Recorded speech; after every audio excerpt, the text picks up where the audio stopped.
All right, so for this lesson, I want to introduce you to the warp tool, um, and also a little bit more work with playing around with layer styles, which is here in the layers panel. So what we're going to be working towards is making this effect with typography. Notice that this has been rasterized. This type has been turned into an image. So let's go ahead and get started and let's create this together. So let's start by opening up a new document. Go File, New, and we're going to go ahead and do 800 pixels wide, 800 pixels high, 72 resolution, and we're going to choose RGB, red, green, and blue color. Click Create. And the first thing that we're going to do is we're going to select our type tool.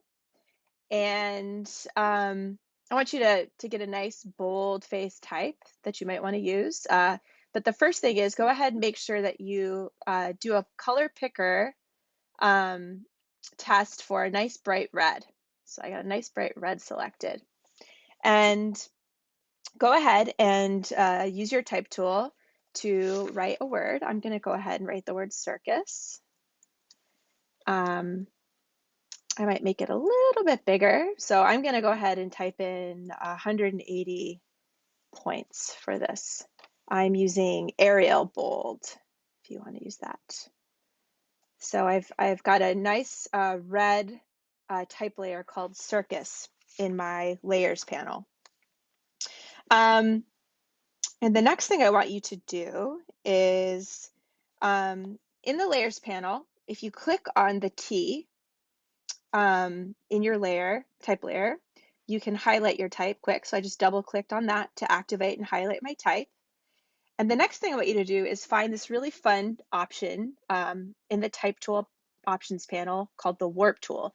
It's this little T, it looks like it's on top of a little hill. And you only see it if you have your type tool activated.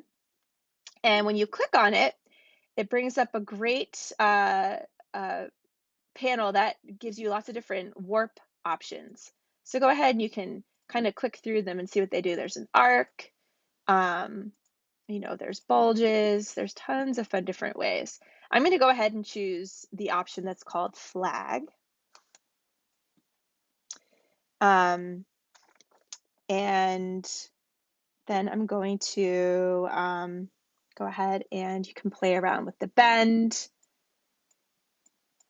You can play around with the horizontal distortion, the vertical distortion. Yeah, play around, just kind of decide how you want your warp to look, and then when you're satisfied, go ahead and click OK. The next thing that we're going to do is with the circus layer selected, we're going to go down to the little FX icon in the bottom of your layers palette. I'm going to activate that, create a layer style, stroke. And the stroke is the line that can go around the outside of your letters. So what I want you to do is I want you to make sure you set your layer style stroke color to black. And you can change it by clicking on the thumbnail and selecting black. Click OK. And here's the big thing right now. Once you have that stroke color selected to black, make sure that the position is on the outside. You've got a couple different options. You've got outside, inside, and center. Make sure it's set to outside or this effect isn't going to work for you and you're going to get frustrated. So you got position outside, and then I want you to select your stroke size to 3. So if you just grab the slider, you can see it changes the size. It makes it bigger or smaller. But I want you to go ahead and type in 3.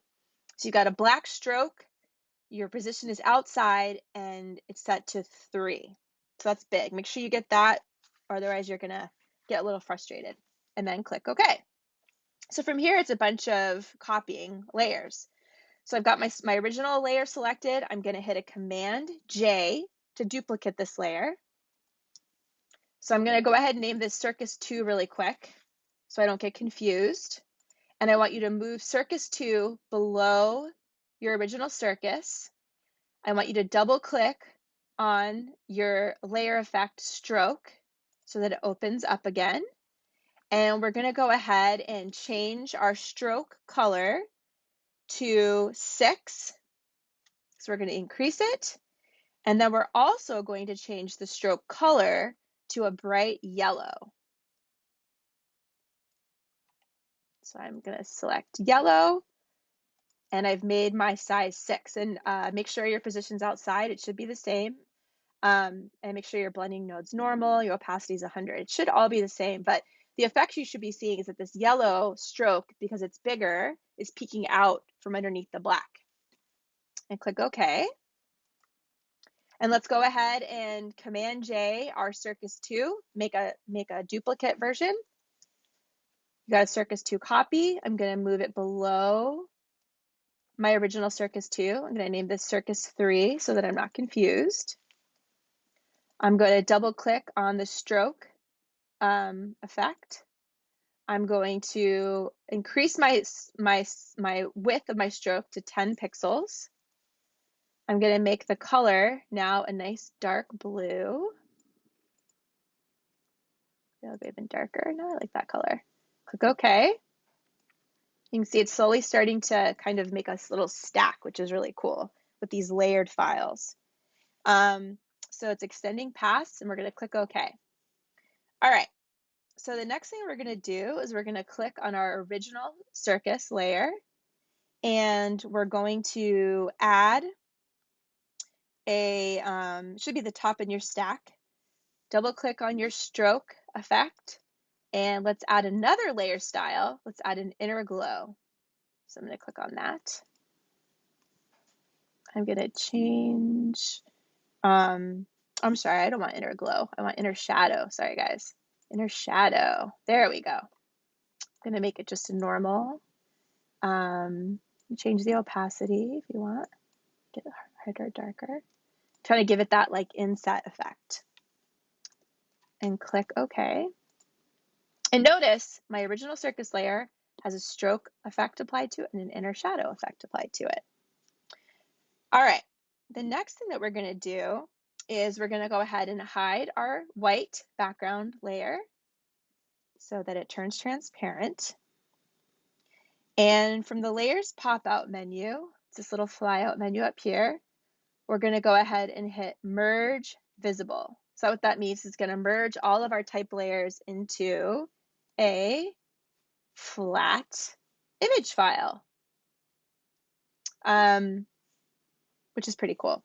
So now this is just activating as a single image, which is really cool.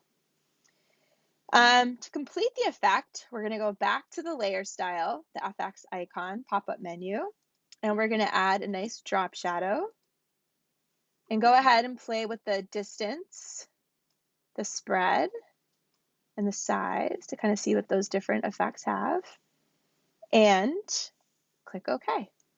And there you go. That's how you can use layer styles and typography and merging something into a rasterized, merging type into a rasterized image in Photoshop.